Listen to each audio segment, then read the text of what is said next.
Hello, hello, hello.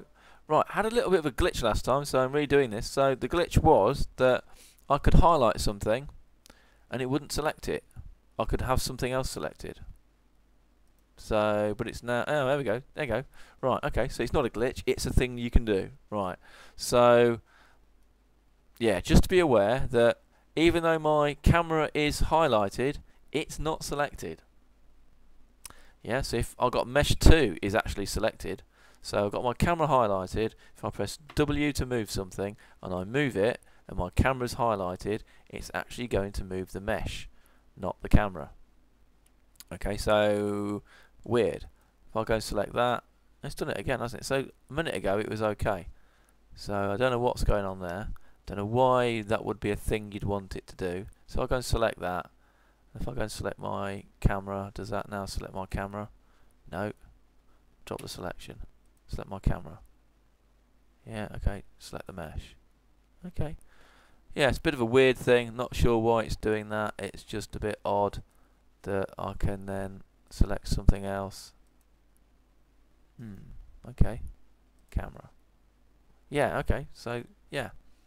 So, bit of a oddball. So when you want to select something, make sure you're selecting it in your selection thing that hasn't got a name. Looks like a flower. Don't know. All 4 square things. So I've got my light. It looks like it's selected, doesn't it? Because it's highlighted, but it's actually not. Because if I press my W key and hit move, it's actually moving these. It's not moving the light. So that's a bit of an oddball thing. Someone's going to go and go, "Oh, you stupid idiot! You should know that." Blah blah blah. And there's a really good reason why it does that. Currently, I don't see what the reason is, because when I select in here, I would sort of expect it to select it, but it doesn't. But hey, I am waffling. Moving on, because I think we need to move on. Right, so, because this is quite good actually. When we get past the idea of actually being able to select something, it's quite good.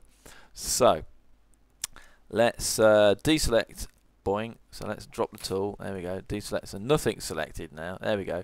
And I've got in here under System, Preferences, let's move on shall we, Input, Remapping, I've got mine set to 3D Studio Max, and we don't care about that, go away. And save. And that means that my middle mouse button is to pan around the viewport, so we're in perspective view at the minute. My middle mouse wheel go backwards and forwards, zooms me in and zooms me out, and holding down the Alt key with the middle mouse button held down, I can rotate around my view just like in Studio Max. So that's all cool.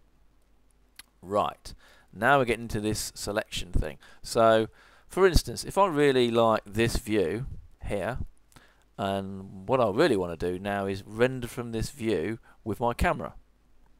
Be useful, wouldn't it? So I need to make this camera move to this viewport. So let's select the camera, and I think the most reliable way of doing that is select it here. Okay, so it's selected. What I'm going to do now, because I'm in my perspective view, and under my property panel here, which is proper, we would say property if we just scratch that around. Yeah, it just says properties when you make it big enough. Okay, boop. What I'm going to do is, so my camera's selected, I'm now going to sync to view, and you'll see that the camera moves. Bang. So now we've got the camera basically placed in this viewport. Now we can't quite see what we're looking at, so we're still looking through the perspective view. If I change this and say camera view, so now we're looking through the camera view. Right. So now we're looking for the camera view. How do we navigate the camera? Remembering that when we're trying to navigate the camera inside Studio Max, we had to go into like a walkthrough mode. So how does it work inside here? So, well, does it work like the viewport, do you think? That would be really good. So middle mouse button held down, I've got the camera, and we're looking through the camera view just to check. And yes, that's cool. And then the Alt and the middle mouse, that rotates round. So that's pretty cool too. Okay, and then the zoom in, zoom out. Hey, look, it just behaves exactly like the perspective view inside Max, but with a camera. Quite like that. That's quite good. So after our initial glitchy start with things not being selected for whatever reason, there is a good reason. Someone's going to come in and go, "It's for this reason, Stephen, you stupid person." But until then, blah blah blah. This is quite good. And if we switch off sync to view. So that should then if we now go to camera, go to perspective, and for now alt around this, and we'll move back. We can now see, yeah, we're now not doing that. And again, if you want to sync that to the view, and the projection type is perspective, go sync to view. The camera's now moved again. Change from perspective into camera mode, and we're in the camera again. That's all cool, and we'll move it sort of there maybe. How about that? There. And then we'll change this back to being perspective mode. Okay, and we can see that actually we're looking straight down the light, and we'll not sync to view. And we'll not sync to view. There we go. So now we can move it again.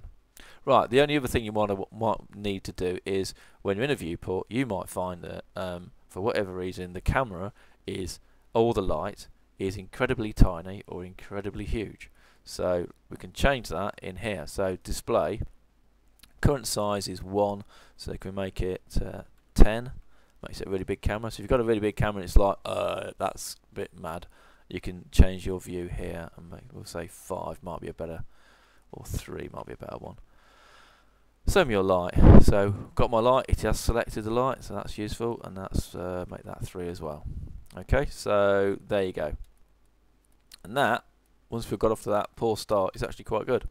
I like the camera navigation because it's just like the viewport navigation. Nothing different. That's preferable. That's really cool. And yeah, so that's groovy. Which is that like Blender? I think that's like Blender as well. So hey ho, that's 2 ticks really for Modo and Blender. It's actually better than Max, and we're using the Max key shortcuts, and Viewport nav is actually better than that, I think. Unless you like the idea of a gamer way of rotating and moving around your scene. Maybe you do, maybe you don't, I don't know. On that bombshell, let's hit stop and go and grab a cup of tea. So 7 minutes. Woo! Yeah, that should do for viewport nabbing and doing this stuff. Let's have a look at another program in a minute. Catch you in a bit. Bye.